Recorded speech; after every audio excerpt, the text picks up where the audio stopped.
السلام علیکم ناظرین، اوراق پریشاں، تھوڑی حقیقت تھوڑا فسانہ اور جواہرات فرنگی محل نامی کتابوں کی رسم اجرا بدست professor Sharib Rudaulvi, Ahmad Ibrahim Alvi, doctor Sabiha Anwar, Islamic centre of India میں ہوئی۔ پروگرام کے کنوینر انور حبیب علوی تھے اور نظامت کی باگڈور رضوان احمد فاروقی نے سنبھالی۔ سبھی نے کتابوں کی مصنفہ محترمہ فرزانہ اعجاز صاحبہ کو پرخلوص مبارکباد پیش کی۔ اس بامقصد ادبی تقریب میں ڈاکٹر عصمت ملیح آبادی، ڈاکٹر اکبر علی وغیرہ نے اظہار خیال کیا۔ پیش ہے لرن آن لائن وتھ فیضان خان کی آنکھوں دیکھی محترم خالد رشید صاحب کو دعوت دیتا ہوں۔ حضرت مولانا اپنے اس شعر کے ساتھ ایک بہت اونچا شجر بھی کیا اما دے پائے گا، وہ شجر ڈھونڈو کہ جس کا دیر تک سایہ رہے۔ تو ان کا سایہ دیر تک رہنے کی امید ہے، اس لیے ہم لوگ ان کو صدارت کے لیے بھی زحمت دیتے ہیں، ہمارے خصوصی بناتے ہیں، تقریب کے لیے کرتے ہی ماشاءاللہ۔ اور جگہ بھی اللہ نے ان کو کم عمری میں وہ جگہ عطا کی کہ جس کے لیے لوگ اپنی عمریں تمام کر دیتے ہیں۔ یہ اسلامک سینٹر آف انڈیا میں چلا ہی رہے ہیں۔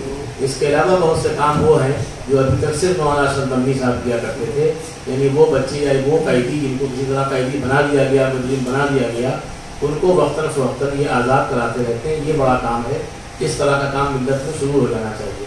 حضرت مولانا خالد رشید صاحب آج کا جو موضوع ہے ان کے سامنے ہے وہ بھائی۔ الحمدللہ رب العالمین والصلاۃ والسلام علی رسولہ الامین، اما بعد۔ صدر محترم و تمام معزز خواتین و حضرات، اول تو میں اسلامک سینٹر آف انڈیا کی جانب سے اب تمام حضرات کا دل کی گہرائیوں سے محترمہ فرزانہ باجی کی جانب سے استقبال کرتا ہوں۔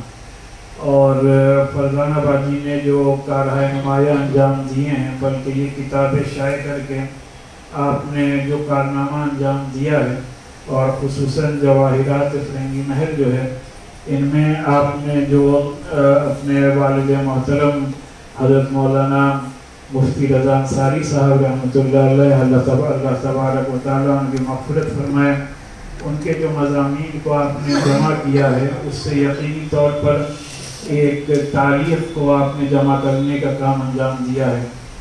خاص کر جو نوجوان ہیں، جو ینگ جنریشن ہیں، وہ اپنی تاریخ سے بہت حد تک ناواقف ہے، اور جو نوجوان ہیں ان کے سامنے صرف یہ بات عرض کرنا ہے کہ ہمیں اپنے ذہنوں میں اس بات کو رکھنا چاہیے، اور ہمیں اور آپ کو اپنے اوپر اس بات پر فخر بھی ہونا چاہیے کہ مصنفین نے، رائٹرز نے، آتھرز نے لکھا ہے کہ پوری دنیا میں علماء فرنگی محل کا خانوادہ وہ واحد خانوادہ ہے جس میں کہ مسلسل بغیر کسی گیپ کے 1400 سال سے علماء اکرام پیدا ہوتے آ رہے ہیں، اور اپنے ملک میں اس کی تاریخ 300 ساڑھے 300 سال پرانی ہے۔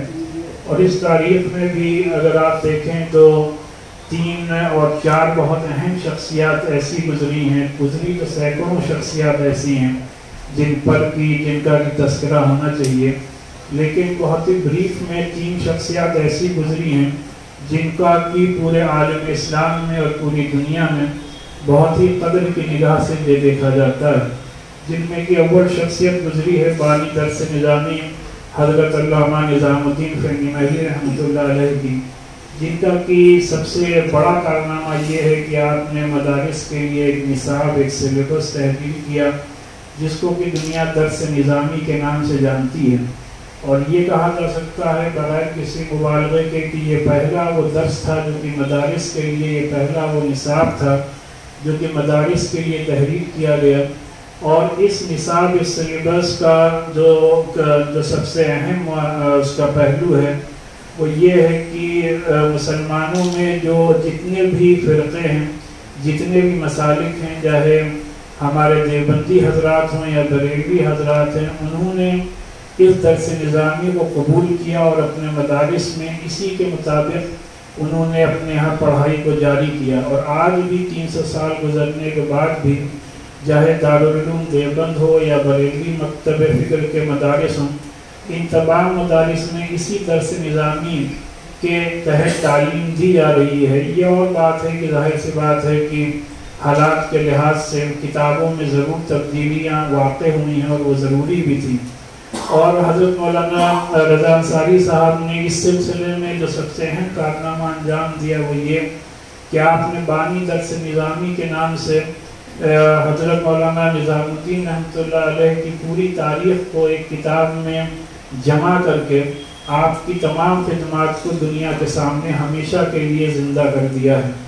اور اسی طریقے سے دوسری اہم شخصیت حضرت علامہ عبدالحی رحمۃ اللہ علیہ کی گزری، جن کو کہ اللہ تعالیٰ نے بہت ہی غیر معمولی علم سے نوازا تھا، اور اس کا اندازہ اس سے لگایا جا سکتا ہے کہ آپ کو اللہ تعالیٰ نے عمر صرف 39 ایئرس کی دی تھی، یعنی 39 ایئرس میں آپ اس دنیا سے رخصت ہو گئے، اور اتنے کم عرصے میں آپ نے 114 کتابیں تحریر کی، یعنی 39 ایئر کی عمر اور 114 کتابیں، اور ان میں بھی وہ کتابیں وہ ہیں جو کہ اسلامک لا کے میدان میں، فقہ کے میدان میں، جن کو کہ حرف آخر مانا جاتا ہے۔ اور اس کتاب میں جواہرات فرنگی محل میں جو ایک نئی چیز جس کو کہ محترمہ فرزانہ اعجاز صاحبہ نے نمایاں کیا ہے وہ یہ کہ ابھی تک دنیا حضرت علامہ نظام حضرت مولانا عبدالحی صاحب کی کو ایز اے فقیہ اور ایز اے محدث جانتی تھی، لیکن آپ نے تاریخ کے عنوان سے آپ کو حضرت مولانا عبدالحی صاحب کی جو خدمات کو اجاگر کیا ہے وہ ایک دم ایک نیا پہلو ہے، جس سے کہ یقینی طور پر ہم لوگوں کو استفادہ کرنے میں بڑا فائدہ ہوگا۔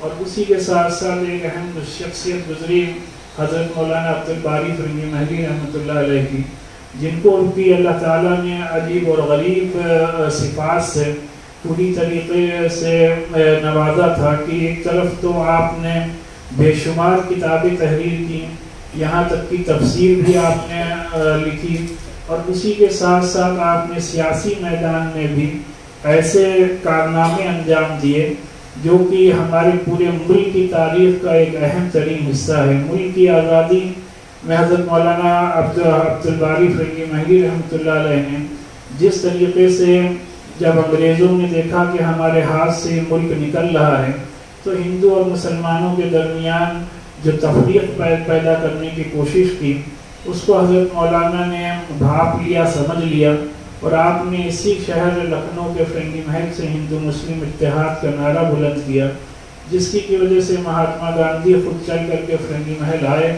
اور آپ نے یہاں پہ قیام کیا، اور یہاں پر جتنے بڑے بڑے اس وقت کے مجاہدین آزادی تھے، چاہے مولانا محمد علی جوہر ہوں یا شوکت علی ہوں یا مولانا ابوالکلام آزاد ہوں، یہ تمام لوگ، اور آخری زمانے میں جواہر لال نہرو بھی تشریف لائے، ان تمام لوگوں نے بیٹھ کر کے مہاتما گاندھی اور مولانا عبدالباری صاحب اور دیگر علماء کرام کے ساتھ بیٹھ کر کے اسکیمیں بنائیں کہ کس طریقے سے دونوں قوموں کو ایک اسٹیج پہ لائیں اور ملک کی آزادی کے لیے تمام لوگ مل کے کوششیں کریں۔ آپ کے اسی شہر کے رفیع عام کلب میں عظیم الشان اجلاس ہوا، اس میں مہاتما گاندھی شریک ہوئے۔ مولانا عبدالباری رحمۃ اللہ علیہ نے اس اجلاس میں اس بات کا اعلان کیا کہ ہم اس بات کا اعلان کرتے ہیں اور فتویٰ جاری کرتے ہیں کہ چونکہ ہمارے ہندو بھائی گائے کو ایک مقدس چیز مانتے ہیں، لہذا مسلمان گائے کو ذبح کرنا نہ کرے اور گائے کو ذبح کرنا ترک کر دے، جس کو کہ مہاتما گاندھی نے اپنی آٹو بایوگرافی میں بھی پورا ایک چیپٹر میں اس بات کو تحریر کیا، اور انہوں نے اس میں یہ بات بھی لکھی ہے کہ میں نہیں چاہتا کہ اس موقع پر کوئی ایسا اعلان ہو کہ جس سے کہ مسلمان یہ نہ سمجھیں کہ میرے دباؤ میں کہ ہم مسلمانوں سے کوئی کام دباؤ میں کروانا چاہتے ہیں۔ تو بہرحال یہ مختصر سی داستان تھی، اور ایک دو نہیں بلکہ 500 سے زیادہ کتابیں علماء فرنگی محل نے تحریر کی ہیں، اور ہمارے یہاں اسلامک سینٹر آف انڈیا میں اس کے لیے پوری اکیڈمی قائم کی گئی ہے، جس کا کی کام ہی یہی ہے کہ جو علماء فرنگی محل کی کتابیں ہیں ان کو ایڈٹ کرے اور ان کو نئے اسلوب میں، اور جو ماڈرن جو پرنٹنگ کا میتھڈ ہے، کیونکہ پہلے جو کتابیں تھیں خاص کر جو درسی کتابیں ہیں ان میں حاشیے سائڈ میں لکھے ہوتے تھے اور ان کی تختی بھی بڑی تھی، اور اس کو اب نیچے فٹ نوٹس میں کر کے اور جہاں پر جو بھی اضافے کی ضرورت ہے اس کو اضافہ کر کے تقریباً 16 کتابیں شائع ہو چکی ہیں۔ انشاءاللہ اس پر کسی اور موقع پر تبصرہ کیا جائے گا. اور ایک بات ذہن میں آئی جب رضوان فاروقی صاحب ابھی اپنی شاندار نظامت فرما رہے تھے کہ اردو کتابوں کی نسبت سے ڈاکٹر مسعود الحسن صاحب بھی تشریف فرما ہیں. اس میں اگر سب کی رائے یہ ہو تو ہر سال 9 نومبر کو جو کہ یوم اردو کے طور پہ منایا جاتا ہے ایک اردو بک فیئر اور اردو کتاب میلے کا انعقاد کیا جائے اور جس میں کہ تمام اردو کتابیں اس میں ڈسپلے کی جائیں. اور اس کے لیے میں اپنے رضوان فاروقی صاحب ہمارے عاطف حنیف صاحب تشریف فرما ہیں اور اسی کے ساتھ ساتھ ہلال بھائی ہیں اور جو لوگوں بھی آپ لوگ رکھنا چاہیں. اور ہمارے رضوان اپنے ہلال بھائی اور رضوان فاروقی صاحب اور عاطف بھائی کی کنوینرشپ میں اس کمیٹی کو قائم کر کے اگر سب کی رائے ہو اور ممکن ہو تو ابھی جو 9 نومبر آ رہی ہے اسی میں اسی ہال سے اس کتاب میلے کا آغاز کیا جا سکتا ہے. اور ہم لوگ لیکن کتابوں کو جمع کرنا رضوان فاروقی صاحب اور عاطف بھائی کی ذمہ داری رہے گی. ہم صرف جگہ دیں گے اور باقی چائے ناشتے کا انتظام انشاءاللہ مشرف بھائی کریں گے, وہ بھی تشریف فرما ہیں. اس کی کیا ٹائمنگ ہوگی, کیسے ہوگا, یہ آپ لوگ طے کر لیجیے گا اور پھر ہم انشاءاللہ شام کو اس پر بات کر لیں گے. میں نہایت ہی معذرت خواہ ہوں, مجھے بہت اہم کام سے دلی اس پر جانا ہے. انشاءاللہ پرسوں ملاقات ہوگی اور پرسوں کے اس پروگرام اگر یہ پروگرام طے ہو جاتا ہے تو آپ سب حضرات کو ہم اسلامک سینٹر کی طرف سے دعوت دے رہے ہیں کہ اسی ہال میں اس بک فیئر کا انشاءاللہ اہتمام کیا جائے گا. شکریہ. حضرت مولانا کی گفتگو بھی قابل قدر تھی اور ان کا اعلان بھی قابل عمل ہے. عمل اگر ہو جائے سبحان اللہ, جو آپ لوگ چاہیں گے وہی ہوگا. حضرت مولانا کی تقریر کے بعد کچھ گلدستے ہیں ان کو پیش کرنا ہے, پھول پیش کرنا اچھا عمل ہے. محترمہ صبیہ انور صاحبہ کو انور حبیب علوی صاحب کو زحمت دیتا ہوں کہ وہ آپ کے گلدستہ پیش کریں. شاہد علوی صاحب کو تالیوں سے استقبال ہے. تالیاں اردو والوں میں کم رہتی ہیں, اس لیے اتنا ڈاٹ ڈپٹ ہمارے یہاں ہے, ہر چیز کا ضابطہ بنا دیا گیا ہے کہ تالی بجائیے. لوگ کہتے ہیں ہندی والے ہیں شعر کم سمجھتے ہیں, تالی زیادہ بجاتے ہیں. تو کچھ چیزیں ہندی سے بھی لینا چاہیے, اس لیے کہ اس میں کہیں نہ کہیں جذبے کا اظہار تو ہوتا ہی ہے. اور سبحان اللہ ماشاء اللہ تو خود اب مسلمان بچوں کو نہیں معلوم. پروفیسر شاہد علوی صاحب جو سب سے وقار ہیں, انہیں جو کچھ پیش کیا جائے وہ کم ہے, لیکن جو ہم پیش کر سکتے ہیں وہ پھول ہیں. اور محترمہ فرزانہ اعجاز صاحبہ جن کی کتابوں کا اجرا ہوگا انہیں کے دستے مبارک کرنا چاہتے ہیں, یہ بھی وہاں پیش ہوں.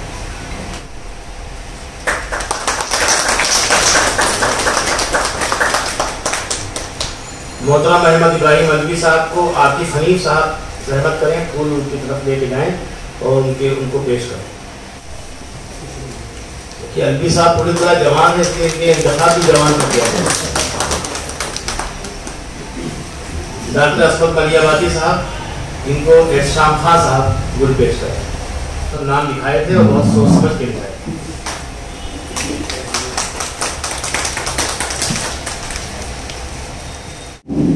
مقرر کی حیثیت سے میں زحمت دیتا ہوں وہ ڈاکٹر عبدالعلی صاحب کو, جنہوں نے علوی صاحب کے بعد آپ کو سنبھالا اور خوب سنبھالا. 1 مہینہ میں بھی اخبار آگ میں رہا ہوں, اس طرح سب ایڈیٹر ہونے کا تنخواہ میرے پاس آ گیا. لیکن کم وقت میں اگر کوئی چیز مل جائے تو اتنی زیادہ محنت کی ہے, تو سب سے کم کام آگ میں نے کیا, لیکن شاید سب سے زیادہ احمد ابراہیم علوی صاحب کے بعد مضامین میں نے لکھے. یہ بھی مجھے شرف حاصل ہے. ڈاکٹر عبدالعلی صاحب پہ اس وقت بھی ان کو علوی صاحب کو اعتماد تھا, فخر تھا, اور آج بھی وہ ان کی تعریف کرتے ہیں. رشتے اگر ہوں تو ایسے ہوں, نبھایا جائے تو اس طرح نبھایا جائے.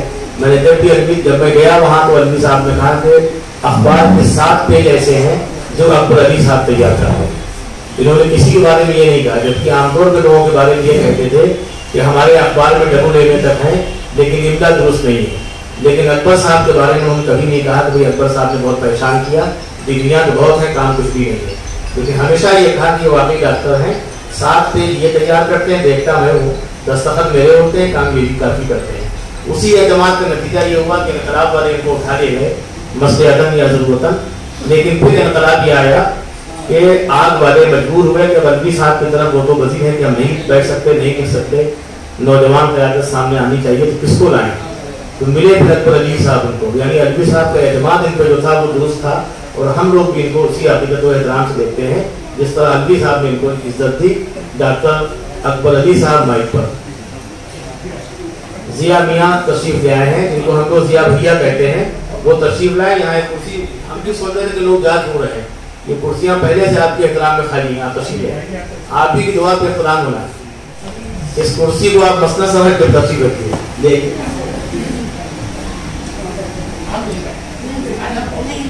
ارے وہ محترم احمد ابراہیم الوی صاحب کہہ رہے ہیں کہ آپ تشریف رکھیے.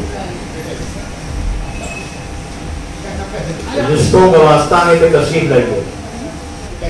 شاہ حیدر صاحب اور ضیاء میاں جن کو ہم لوگ ضیاء بھیا کہتے ہیں عقیدت و احترام سے. اور عقیدت و احترام اس لیے ہونا چاہیے کہ نفس کو مارنا, سب کچھ سامنے رکھا ہو صاحب کو دے دینا, یہ بہت مشکل کام ہے. یہ کام صوفیہ کر رہے ہیں اور وہ لوگ کرتے ہیں جو واقعی میں الوی ہیں اور بزرگان دین کے مزارات سے وابستہ ہیں. تمام تر خرافات کے دور میں اگر کوئی اسلامی شریعت پہ چل رہا ہے تو اس کی قدر ہونی ہی چاہیے اور عقیدت و احترام سے دیکھا جانا چاہیے. ضیاء میاں کی آمد پہ تالیاں ہو جائیں کوئی بری بات نہیں. آپ کا استقبال ہے. اسٹیج ہمارا مکمل تھا, مزید مکمل ہو گیا اس لیے کہ جو کمیاں رہ جاتی ہیں وہ اہل اللہ کے آنے سے پوری ہو جاتی ہیں. احمد ابراہیم الوی صاحب نے کہا ماشاءاللہ, ان کو زیادہ حق ہے اس بات کا. بہرحال میں چلتا ہوں ڈاکٹر اکبر علی صاحب کے حضور, وہ تشریف لائیں. میں ان کی صفات عالیہ بیان کر چکا, وہ آپ کے سامنے ہیں. آج کا جو موضوع ہے فرزانہ حجاز صاحبہ, ان کے کارنامے اور ان کی کتابیں, اس حوالے سے وہ گفتگو کریں.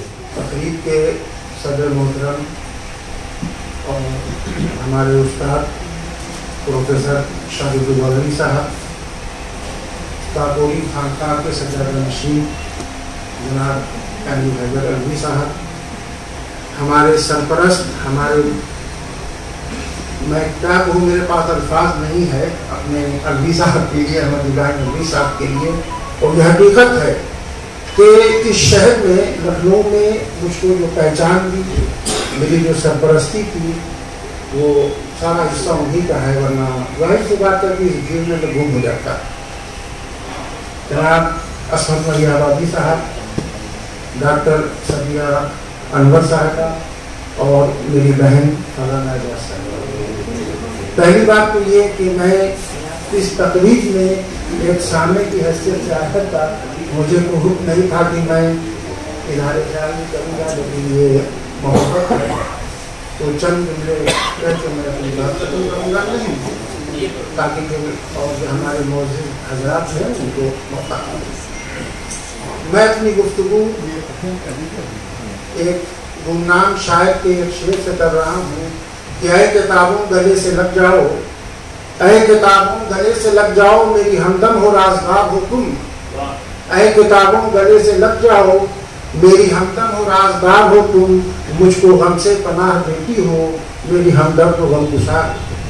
حقیقت یہ ہے کہ یہ کتابیں جو ہماری ہمدرد و غمگسار و ہماری رہنما ہوا کرتی تھیں, جیسا کہ رضوان فاروقی صاحب نے کہا, اور آپ سب لوگ اس سے واقف ہیں کہ یہ موبائل میں اسمارٹ جو فون آ رہے ہیں, ان موبائلوں نے ہمارا کتابوں سے رشتہ تقریباً ختم کر دیا ہے. لیکن یہاں اس تقریب میں جو حضرات تشریف فرما ہیں, مجھے امید ہے کہ ان کی ذات سے کتابوں کا رشتہ عام آدمی سے انشاءاللہ کبھی ختم نہیں ہوگا. اور اس کا ثبوت محترمہ فرزانہ حجاز صاحب کی تحریر کردہ 3 کتابوں کی رسم رونمائی, جواہرات فرنگی محل اور آپ پریشان, تھوڑی حقیقت تھوڑا فسانہ. اب یہ کتابیں مجھ تک نہیں پہنچی ہیں, انشاءاللہ میں ان کو پڑھوں گا اور پھر اپنے طور پر تبصرہ اپنے اخلاق میں کروں گا. زیادہ تفصیل میں نہ جا کر کے چند باتیں اپنی بہن کے تعلق سے کہ صاحب یہ لکھنؤ کی انسائکلوپیڈیا ہے.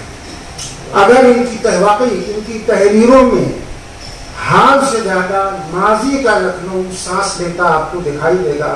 میں نے ان کی جتنی بھی تحریریں پڑھی ہیں, میں تو پورے دیش کا واسی ہوں. بزرگوں کا وطن ضرور گلگرام ہوا کرتا تھا, لیکن والد صاحب مراقبت کے سلسلے میں گورکھپور میں تھے, تو ہمارا وہیں پیدائش بھی, وہیں تعلیم و تربیت بھی, تو سب گورکھپور کا معاملہ تھا. لیکن فرزانہ حجاز صاحبہ کی تحریروں کو پڑھ کے مجھے ماضی کا لکھنؤ, ظاہر سی بات ہے کہ وہ